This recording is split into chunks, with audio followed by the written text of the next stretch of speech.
जय हिंद friends, myself Rohit and welcome to our foot lab classes.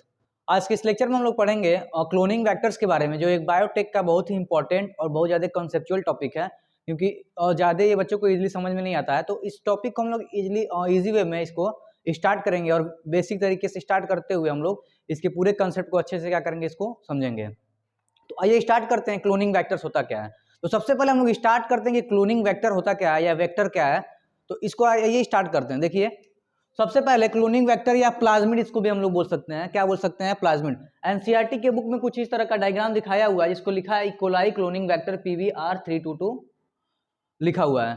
तो ये हमारा क्लोनिंग वेक्टर है। वेक्टर क्या होता है? वेक्टर एक एक्स्ट्रा क्रोमोसोमल मटेरियल, समझ लीजिए एक प्लाज्मिड है, जो क्या करता है, हमारे प्लाज्मिड हो सकता है या तो बैक्टीरियोफाज हो सकता है, जो क्या करता है हमारे टारगेट डीएनए या क्या कहते हैं, टारगेट डीएनए या टारगेट जीन को क्या करता है, ये कॉपी करवाता है। जिस चीज को हमको कॉपी करवानी हो, क्या करता है, उसको कॉपी करवाता है। तो इसलिए इसको हम लोग क्लोनिंग वेक्टर बोलते हैं। तो सबसे पहले समझिए कि वेक्टर कैसे काम करता है या क्लोनिंग वेक्टर कहाँ प्रेजेंट होता है। तो हम लोग प्लाज्मिड का एग्जाम्पल लेते हैं। जैसे मान के चलिए एक कोई बैक्टीरिया है, क्या है ये, कोई ई कोलाई बैक्टीरिया है। इस ई कोलाई बैक्टीरिया के अंदर यहाँ पे क्या होता है, इसका खुद का जेनेटिक मटेरियल होता है, और यहाँ पे एक एक्स्ट्रा क्रोमोसोमल मटेरियल होता है, जिसको हम लोग क्या बोलते हैं, प्लाज्मिड बोलते हैं। ये हमारा क्या है, प्लाज्मिड। ये जो प्लाज्मिड है, ये करता क्या है, इस प्लाज्मिड के अंदर हम क्या करते हैं, अपना जीन ऑफ इंटरेस्ट क्या कर देते हैं, जीन ऑफ इंटरेस्ट इसमें ऐड करते हैं। जैसे जीन ऑफ इंटरेस्ट इसके अंदर ऐड करेंगे, तो ये जो प्लाज्मिड है अपना खुद की कॉपी करता है, मतलब बिना डिपेंड हुए, इस मेन जेनेटिक मटेरियल से बिना डिपेंड हुए अपनी खुद की क्या करेगा, ये कॉपी करेगा। तो जैसे अपना जीन ऑफ इंटरेस्ट इसके अंदर ऐड करेंगे, तो उसको क्या करने लगेगा, ये कॉपी करने लगेगा। तो इस प्लाज्मिड के हेल्प से हम लोग क्या करते हैं, अपने टारगेट जीन को या जीन ऑफ इंटरेस्ट को क्या करते हैं, ज्यादा नंबर में कॉपी करवाते हैं। इसीलिए इसको क्या बोलते हैं, प्लाज्मिड। यानी ऑटोनॉमल क्या है, ये ऑटोनॉमल, ये सेल्फ मतलब रेप्लिकेट करता है, खुद अपना ये कॉपी करवा लेता है, इसलिए इसका यूज करते हैं। तो ये जो प्लाज्मिड है, क्यों इतना हम लोग डिटेल में पढ़ रहे हैं, क्योंकि प्लाज्मिड जो होता है या जो क्लोनिंग वेक्टर है, जिसको हम लोग यहाँ पे बनाए हुए हैं, इसकी कुछ खासियत होनी चाहिए, यानी कुछ इसके फीचर्स रहेंगे, तभी क्या करेगा, ये इजिली क्या करेगा, किसी चीज को हमारी कॉपी करवाएगा। तो आइए देखते हैं, मतलब इसको इजी वे में, यानी क्या क्या इसके फीचर्स होने चाहिए किसी क्लोनिंग वेक्टर के, जिसके वजह से इसका ये क्या करेगा, हमारे टारगेट जीन या जीन ऑफ इंटरेस्ट को इजीली क्या करेगा, ये कॉपी करवाएगा। तो आइए देखते हैं। तो ये हमारा था प्लाज्मिड का, जो हम लोग एग्जांपल लिए हैं। तो मान चलिए यहाँ पे ये जो डायग्राम आपको दिख रहा है, इसको हम लोग बोलते हैं क्लोनिंग वेक्टर, जिसका नाम क्या है, PBR322। ये इसका नाम हुआ, एनसीईआरटी की बुक में दिया हुआ है। तो ये एक आर्टिफिशियल प्लाज्मिड बनाया गया है, आर्टिफिशियल क्लोनिंग वेक्टर है। यानी वेक्टर वो चीज है जिसके अंदर हम अपने जीन को ऐड कर रहे हैं, और उस जीन को क्या कर रहा है, वो होस्ट में ले जाकर क्या करवा रहा है, ज्यादा नंबर में कॉपी करवा रहा है। अब देखिए, ये जो डायग्राम आपको दिख रहा है, ये वेक्टर का मतलब एग्जांपल है, ये क्लोनिंग वेक्टर का, जो ई कोलाई का है, जिसका नाम क्या है, PBR322। ये एक आर्टिफिशियल क्या है, हमारा वेक्टर है। ये सबसे पहले क्या है हमारा, जो PBR322, ये क्या है, पहले सबसे पहले तो आर्टिफिशियल है। ये आर्टिफिशियल वेक्टर है, ये आर्टिफिशियल वेक्टर हो गया। अब आइए इसके नाम को पहले हम लोग समझते हैं। इसका जो नाम ये दिया हुआ जो है PBR322, क्यों ऐसा नाम ऐसा दिया गया है, आइए समझते हैं। तो P का मतलब यहाँ पे होता है, P स्टैंड फॉर, P का मतलब होता है, P जो स्टैंड किसके लिए होगा, ये प्लाज्मिड के लिए। इसका मतलब क्या होता है, P का मतलब प्लाज्मिड, P का मतलब प्लाज्मिड हो गया। PBR जो है, ये साइंटिस्ट का नाम है, जिन्होंने बनाया है, साइंटिस्ट नेम है ये। जिसमें से साइंटिस्ट नेम जो ये है, तो इसमें से जो B है, वॉलिवर होता है, V stand for Bolivar and R stand for Rodriguez. ये दोनों साइंटिस्ट ने मिलकर के इसको बनाया था, इसलिए इनके नाम को शॉर्ट फॉर्म में यहाँ पे रख दिया गया। P stand for plasmid and BR stand for Bolivar and Rodriguez. ये जो 322 है, इसका मतलब क्या होता है, प्लाज्मिड नंबर है ये, प्लाज्मिड नंबर, यानी जिस नंबर पे इसको बनाया गया। जैसे मान के चलिए किसी लेबोरेटरी में या किसी यूनिवर्सिटी में जो रिसर्च होता है, तो उसमें नंबर ऑफ प्लाज्मिड बनाए जाएंगे। तो जो मान लीजिए जो फर्स्ट नंबर बना है उसको फर्स्ट नाम रख दिया जाएगा, जो सेकंड बना है उसका सेकंड। उसी तरह ये अगर इसके पहले जो प्लाज्मिड बना होगा उसका 321 होगा, इसी तरह इसके बाद जो ये बना है तो इसका 322 है, इसके बाद जो बनेगा इस तरह नंबर उसका क्या होता रहेगा, चेंज होता रहेगा। तो ये हमारे इसका हम लोगों ने क्या कर लिया, पूरा फुल फॉर्म इसका पढ़ लिया क्या होता है ये। अब देखिए ये जो प्लाज्मिड है इसकी खासियत क्या होनी चाहिए, सबसे पहले इसके पास एक selectable marker, origin of replication, और क्या कहते हैं ORI यानी origin of replication, selectable marker, और इसी तरह के सारी चीजें इसके अंदर चीजें होनी चाहिए। तो आइए समझते हैं कि करके मतलब इसके अंदर क्या क्या चीजें होना जरूरी है किसी। तो ये एक ऐसा कि प्लाज्मिड बनाया गया जिसके अंदर वो सारी खासियत थी, यानी PBr 322 जो है दोनों साइंटिस्ट ने मिलकर बनाया है, तो इसके अंदर जो जो खासियत प्लाज्मिड की होनी चाहिए वो सारी चीजें इनके अंदर इंक्लूड थी। आइए देखते हैं क्या क्या चीजें होनी चाहिए इसके अंदर। तो सबसे पहले इस डायग्राम को सबसे पहले हम लोग समझते हैं क्या है। ORI का मतलब होता है, यहाँ पे देखिए ये जो आपको दिख रहा है ये फिगर राउंड सर्कल में, ये क्या हमारा आर्टिफिशियल प्लाज्मिड है जिसका नाम PBr 322 है। अब एक ही चीज को हम लोग समझ लिए हैं क्योंकि इसके नाम को तो पूरे अच्छे तरीके से हम लोग समझ लिए। अब देखिए हम समझते हैं इसके अंदर इस आखिरी का चीजें क्या क्या चीजें हैं ये। तो सबसे पहले ये जो पोर्शन ORI है, ORI का मतलब होता है ओरिजिन ऑफ रेप्लिकेशन। ORI का मतलब क्या होता है, origin of replication, origin of replication ये है। उसके बाद ROP दिया हुआ है, तो ROP का मतलब होता है एक ऐसा मतलब ये कोड है जो क्या करता है इस प्लाज्मिड के अंदर रहेगा तो जो प्रोटीन को कोडिंग करेगा, कोड फॉर प्रोटीन कोडिंग, यानी ये प्रोटीन को कोड करेगा, ये यहाँ पे है। उसके बाद से ये देखिए सेल 1, यहां से स्टार्ट करते हैं, Bam H1, Sal first, Pvu second, first, Pvu first, Eco R1, Sal first, Hind third, ये सारी चीजें क्या है, तो ये रिस्ट्रिक्शन एंजाइम है। क्योंकि अगर हमको यहाँ पे देखिए अगर हमारे पास प्लाज्मिड है तो इस प्लाज्मिड के अंदर हमको अपना DNA ऐड करना है, जो DNA हमको ऐड करना है, जिसकी कॉपी करवानी है, इसको ऐड करना है, तो सबसे पहले उस प्लाज्मिड में कहीं हमको कट लगाना पड़ेगा। मान लीजिए यहाँ पे हम लोग कट लगा दिए, तो कट लगाने के बाद हम क्या करेंगे, अपना खुद का DNA जो जिसका कॉपी करवाना है उसको हम लोग यहाँ पे ऐड कर देंगे। तो जैसे जैसे ये प्लाज्मिड अपना कॉपी करेगा उसके साथ साथ ही हमारा जो DNA वो भी क्या होगा, इसके साथ क्या होगा, कॉपी होगा। ये करना है तो जैसे DNA, तो इसके लिए इस प्लाज्मिड को कट करने के लिए हमारे पास कुछ रिस्ट्रिक्शन साइट्स होते हैं। रिस्ट्रिक्शन साइट्स मतलब वो ऐसे साइट जहां पे क्या होता है, रिस्ट्रिक्शन होता है, रिस्ट्रिक्शन लगेगा। तो आइए एक एक स्टेप को हम लोग समझते हुए चलते हैं यहां से। सबसे पहले जो भी हमारे पास क्लोनिंग वेक्टर होगा उसके पास कुछ क्वालिटी होनी चाहिए, कुछ फीचर्स होने चाहिए। तो उसमें सबसे पहला फीचर क्या होना चाहिए, ORI। उसमें सबसे पहला क्या उसके पास होना चाहिए, ORI। ORI stand for origin of replication. ये ORI एक ऐसा जगह है जहां पे ओरिजिन ऑफ रेप्लिकेशन, यानी यहां पे रेप्लिकेशन क्या होगा, स्टार्ट होगा। इसका मतलब क्या है, वेयर रेप्लिकेशन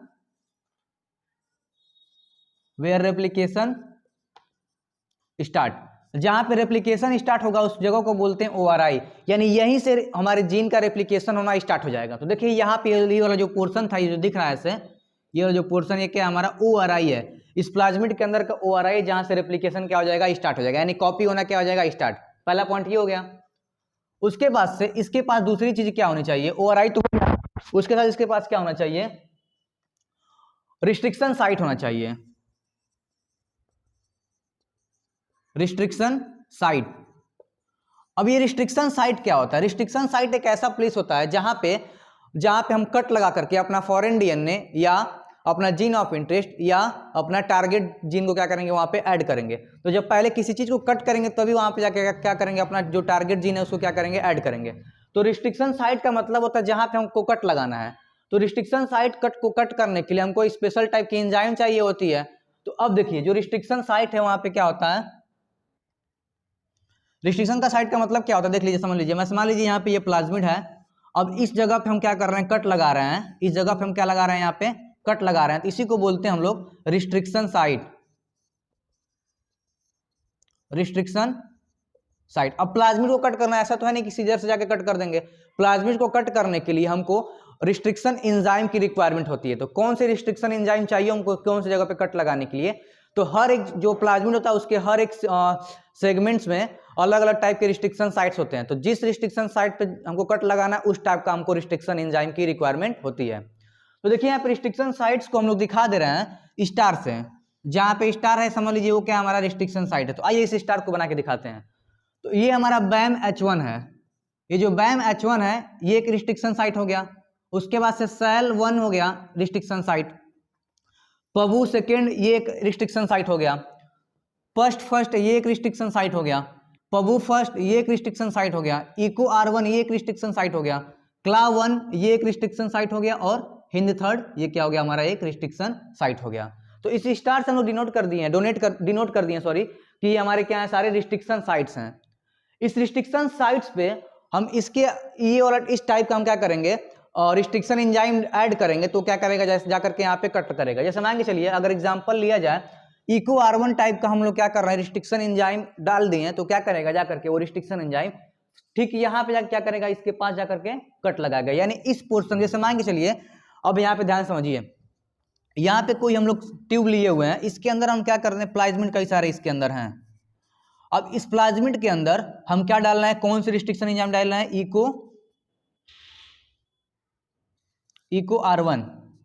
जैसे इस इको R1 एंजाइम को डालेंगे रिस्ट्रिक्शन एंजाइम को वो जा करके जहां पे इसके अंदर जितने प्लाज्मिड होंगे उस सारे प्लाज्मिड के अंदर एक रिस्ट्रिक्शन साइट है जहां पे इको R1 के लिए साइट है।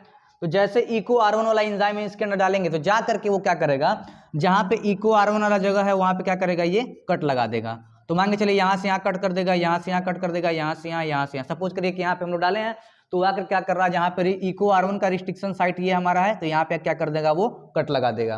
कट लगाने के बाद वहाँ पे अपना टारगेट जो जीन हमको ऐड करना वो क्या करेंगे ला करके वहाँ पे ऐड कर देंगे। तो ये सारे क्या है रिस्ट्रिक्शन एंजाइम को रिस्ट्रिक्शन साइट है ये सारे Bam H1 Sal first Pvu second first Pvu first Eco R1 Cla 1 and Hind third ये सारे क्या रिस्ट्रिक्शन साइट हैं जहाँ पे इनके अकॉर्डिंग हम क्या करेंगे रिस्ट्रिक्शन एंजाइम ऐड करेंगे तो जाकर के वहाँ पे कट। जैसे मान के चलिए पबू सेकेंड वाला रिस्ट्रिक्शन एंजाइम ऐड करेंगे तो जाकर के वो कहाँ पे कट करेगा इस वाले पोर्शन पे कट करेगा। सेल H1 वाला रिस्ट्रिक्शन एंजाइम ऐड करेंगे तो यहाँ पे कट करेगा। बैम H1 तो यहाँ पे हिंद थर्ड डालेंगे तो यहाँ पे कट करेगा। क्ला 1 डालेंगे तो यहाँ पे कट करेगा। इको R1 डालेंगे तो यहाँ पे पबू फर्स्ट डालेंगे तो यहाँ पे कट करेगा और फर्स्ट डालेंगे तो यहाँ पे कट करेगा। आई होप आपको यहाँ तक समझ में आ गया होगा कि इसका मतलब क्या है। उसके बाद से देखिए रिस्ट्रिक्शन साइट के साथ साथ उसके पास क्या होना चाहिए तीसरे नंबर पे इसके पास क्या होना चाहिए रिस्ट्रिक्शन साइट हो गया उसके साथ यहाँ पे सेलेक्टेबल मार्कर होना चाहिए। सेलेक्टेबल मार्कर ये क्या होता है देखिए। अब जैसे ध्यान से देखिए जैसे हम लोग क्या किए हैं इस ट्यूब के अंदर कट तो लगा दिए हैं और जिन क्या कर दिए हम लोग ऐड कर दिए हैं अपने। जैसे यहाँ पे सपोज करिए कि यहाँ पे हम लोग क्या किए हैं एक ट्यूब लिए हुए हैं जहाँ पे क्या किए हैं प्लाज्मिड को कट कर दिए हैं। यहाँ पे अपना क्या कर दिए हैं हम लोग अपना टारगेट DNA यहाँ पे ऐड कर दिए हैं। अब सपोज करिए कि सारे में DNA नहीं ऐड हुआ है अपना जो टारगेट जीन है सारे में ऐड हुआ किसी में ऐड हुआ किसी में ऐड नहीं हुआ है। तो कैसे इस कल्चर में से इस मीडियम में से कैसे हम जो जीन हमारा जो टारगेट जीन जहाँ पे जिस प्लाज्मिड में ऐड हुआ कैसे इसको सेपरेट करेंगे। अब मान के चलिए यहाँ पे सारे हैं इसी में से किसी के अंदर नहीं ऐड हुआ किसी के अंदर ऐड हो गया है यानी किसी के अंदर रिस्ट्रिक्शन एंजाइम जैसे यहाँ पे हम डालें रिस्ट्रिक्शन एंजाइम कट करने के लिए तो किसी प्लाज्मिड को ये नहीं कट कर पाएगा और किसी क्या करेगा ये कट कर देगा। तो जिसको कट करेगा उसके अंदर हम अपना जीन ऑफ इंटरेस्ट ऐड कर देंगे और जीन ऑफ इंटरेस्ट जैसे उसके अंदर ऐड करेंगे तो बाकी जो बचा हुआ उसके अंदर जीन ऑफ इंटरेस्ट है नहीं तो वो हमारा क्या हो गया नॉन रिकॉम्बिनेंट हो गया और जो जिसके अंदर ऐड हो गया उसको क्या बोलेंगे रिकॉम्बिनेंट। एक वर्ड आएगा आपके यहाँ पे पास रिकॉम्बिनेंट और एक आएगा नॉन रिकॉम्बिनेंट।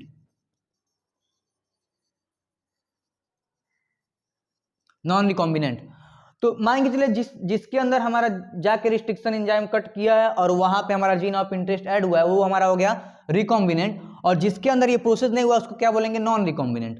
अब ध्यान से देखिए इस प्लाज्मिड में से हमको क्या करना है ये सारे प्लाज्मिड बैक्टीरिया के अंदर रहते हैं सारे बैक्टीरिया के अंदर रहेंगे तो अब उसमें से कुछ बैक्टीरिया को हमको क्या करना है सेपरेट करना है क्योंकि अगर हम न्यूट्रिएंट्स उसमें डालेंगे तो हमको किसकी जरूरत है किस बैक्टीरिया की जिसके अंदर हमारा जीन ऑफ इंटरेस्ट ऐड हो चुका है यानी जिसको रिकॉम्बिनेंट बैक्टीरिया बोल रहा है। तो उस बैक्टीरिया को कैसे हम लोग इसमें से निकाल क्योंकि अगर न्यूट्रिएंट्स ऐड करेंगे तो वो क्या करेगा जो नॉन रिकॉम्बिनेंट है यानी जिसके अंदर हमारा जीन ऐड नहीं हुआ है वो भी उसमें न्यूट्रिएंट्स एब्जॉर्ब करेगा और जिसके अंदर है वो तो एब्जॉर्ब करेगा ही। तो हमको किसको ग्रो करवाना किस बैक्टीरिया को जिसके अंदर हमारा जीन ऑफ इंटरेस्ट ऐड हुआ है यानी रिकॉम्बिनेंट है तो कैसे इस कल्चर में से हम अपने रिकॉम्बिनेंट वाले को बाहर करेंगे और कैसे नॉन रिकॉम्बिनेंट को सेपरेट करके बाहर करेंगे, इसको करने के लिए प्लाज्मिड के पास भी कुछ खासियत होती है, जिसकी हेल्प से क्या करते हैं हम लोग अपने रिकॉम्बिनेंट वाले प्लाज्मिड को पहचान लेते हैं और नॉन रिकॉम्बिनेंट वाले प्लाज्मिड को क्या करते हैं, उसको बाहर कर देते हैं उसी की हेल्प से। तो उसके लिए क्या होता है, यहाँ पे सेलेक्टेबल मार्कर होता है। अब देखिए सेलेक्टेबल मार्कर है क्या। अब यहाँ पे देखिए बैम H1 जहाँ पे रिस्ट्रिक्शन एंजाइम कट करने वाला साइट है, वहां पे देखिए TETR यहाँ पे लिखा हुआ, उसका मतलब होता है टेट्रासाइक्लिन रेजिस्टेंस। ये क्या है हमारा, यहाँ पे ध्यान से देख लीजिए, इसका मतलब क्या है, टेट्रासाइक्लिन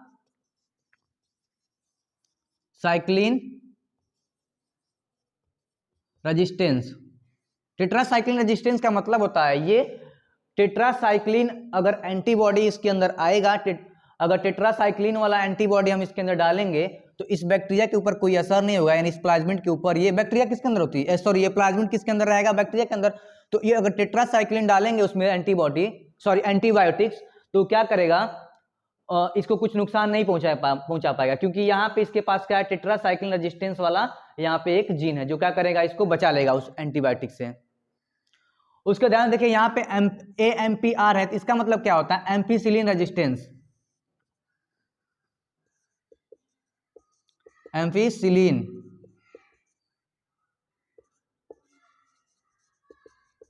रेजिस्टेंस।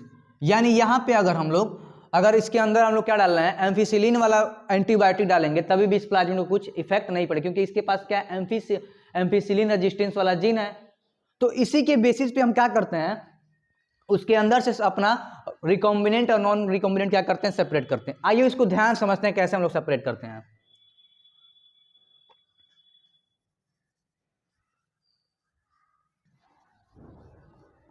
अब ध्यान से देखिए, अब यहाँ पे मान के चलिए हमने क्या किया, यहाँ पे एम्पीसिलिन रेजिस्टेंस है किस वाले पार्ट पे है, ये पबू फर्स्ट वाले पार्ट पे है, और टेट्रासाइक्लिन किस वाले पार्ट पे है, बैम H1 वाले पे है। तो ध्यान देखिए, अगर ये हम लोग ट्यूब लिए हुए हैं और इसके अंदर हम क्या कर दिए, ये हमारा प्लाज्मिड है, और मान के चलिए इसके अंदर हम लोग कौन सा रिस्ट्रिक्शन एजेंट डाल रहे हैं, बैम H1। ध्यान से देखिए यहाँ पे बैम H1 वाला हम लोग रिस्ट्रिक्शन एंजाइम डाल रहे हैं।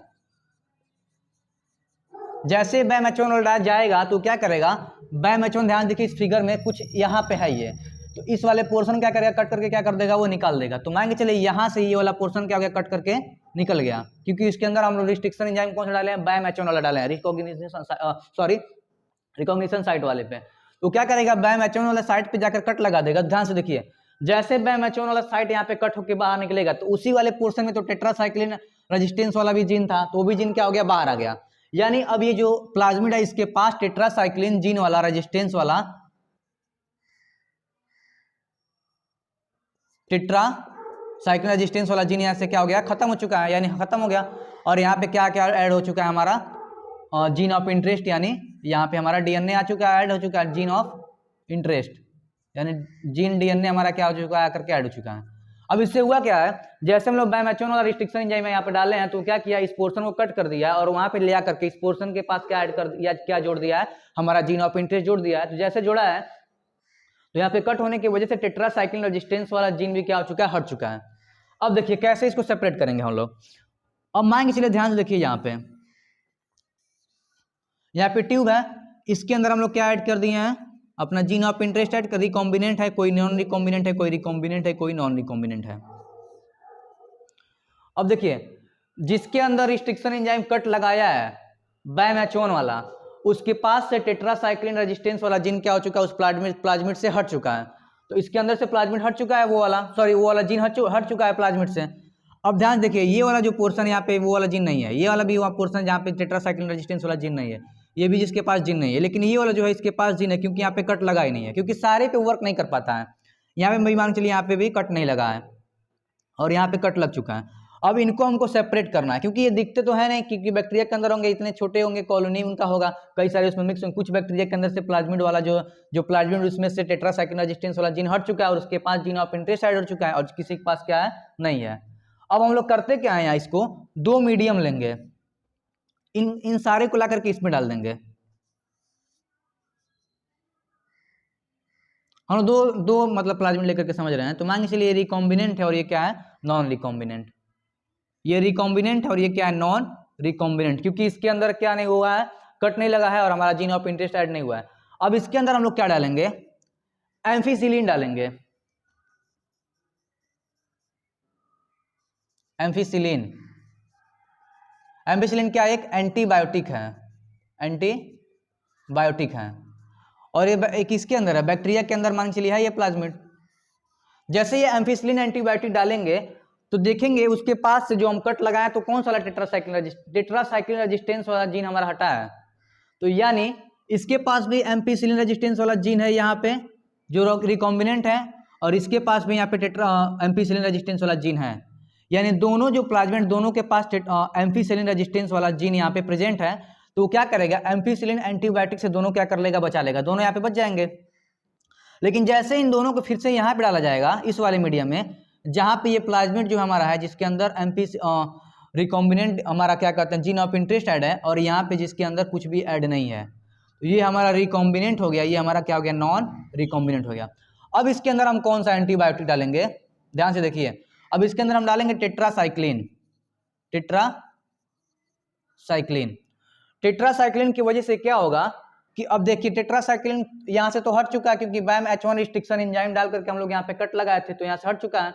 अब इसके रिजल्ट में होगा क्या, जो ये वाला हमारा प्लाज्मिड है ये ग्रो नहीं करेगा आसानी से, यानी इसकी ग्रोथ क्या हो जाएगी, रुक जाएगी। लेकिन इसका तो होगा, क्योंकि इसके पास कहीं कट लगा ही नहीं है, तो दोनों इसके पास था, एम्फिसिलिन रेजिस्टेंस वाला भी जीन था और टेट्रासाइक्लिन रेजिस्टेंस वाला भी जीन था। तो यहाँ पे कोई कट लगा नहीं, लेकिन यहाँ पे कट लग चुका है, जिसकी वजह से टेट्रासाइक्लिन रेजिस्टेंस वाला जीन हट चुका है, तो अब इसकी ग्रोथ नहीं होगी। तो हम लोग देखेंगे कि कुछ बैक्टीरिया की ग्रोथ हो रही है, कुछ की नहीं हो रही। जिस बैक्टीरिया की ग्रोथ नहीं हो रही है, यानी जिसके अंदर ये प्लाज्मिड है, तो उसको क्या कर लेंगे हम लोग, सेपरेट कर लेंगे और उसको लेकर के नए कल्चर मीडियम डाल देंगे, और जिसका ग्रोथ हो रहा है उसको सेपरेट करके क्या कर देंगे, बाहर कर देंगे, क्योंकि इसकी रिक्वायरमेंट तो हमको है नहीं। रिक्वायरमेंट तो इसकी है क्योंकि इसके अंदर हम अपना जीन ऑफ इंटरेस्ट ऐड किए हैं। तो इस तरह से सेलेक्टेबल मार्कर की तरह ये काम करता है। अगर पबू फर्स्ट वाला रिस्ट्रिक्शन एंजाइम डालेंगे तो जा करके ऐसे जगह पे कट लगाएगा जहां से एम्फिसिलिन रेजिस्टेंस वाला जिनका हो जाएगा, गायब हो जाएगा। तो अगर इस प्लाज्मिड को लेकर के एम्फिसिलिन वाले एंटीबायोटिक में ऐड करेंगे, इसकी ग्रोथ क्या हो जाएगी, स्टॉप हो जाएगी। तो ये हमारा सेलेक्टेबल मार्कर की खासियत, इस तरह से सेलेक्टेबल मार्कर काम करता है। अब उसमें एक दिया है एनसीईआरटी के बुक में दिया है इंसर्शनल इनएक्टिवेशन। अब इस प्रोसेस से हम अगर क्या कहते हैं अपने रिकॉम्बिनेंट वाले प्लाज्मिड को सेपरेट करेंगे तो बहुत लंबा प्रोसेस हो जाएगा, बार बार दो प्लेट में डालना है, निकालना है, जिसकी वजह से बहुत ज्यादा समय लगेगा। इसी को कम करने के लिए इंसर्शनल इनएक्टिवेशन एक दिया है, मतलब टॉपिक दिया हुआ है एनसीईआरटी के बुक में, जिसके हेल्प से हम लोग क्या करते हैं, इजिली क्या करते हैं, उस चीज को हम लोग क्या करते हैं, रिकॉम्बिनेंट और नॉन रिकॉम्बिनेंट को क्या करते हैं हम लोग, सेपरेट कर लेते हैं। आइए देखते हैं इंसर्शनल इनएक्टिवेशन होता क्या है।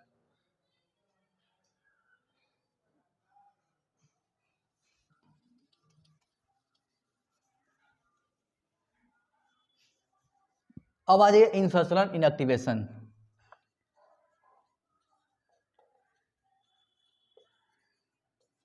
इनएक्टिवेशन इसका मतलब क्या होता है, इसके हेल्प से हम इजिली क्या, सबसे पहले इसका मतलब समझिए। इजिली हम लोग क्या कर लेते हैं, सेपरेट करते हैं। इजिली हम क्या चीज सेपरेट कर लेते हैं, रिकॉम्बिनेंट फ्रॉम नॉन रिकॉम्बिनेंट, यानी रिकॉम्बिनेंट को नॉन रिकॉम्बिनेंट के अंदर से क्या कर लेते हैं हम लोग, सेपरेट कर लेते हैं। Recombinant from non recombinant. अभी देखिए कैसे वर्क करता है। तो जैसे देखिए मान के ये कोई मीडियम है, पहले नॉर्मल केस में देखिए, ये कोई मीडियम है,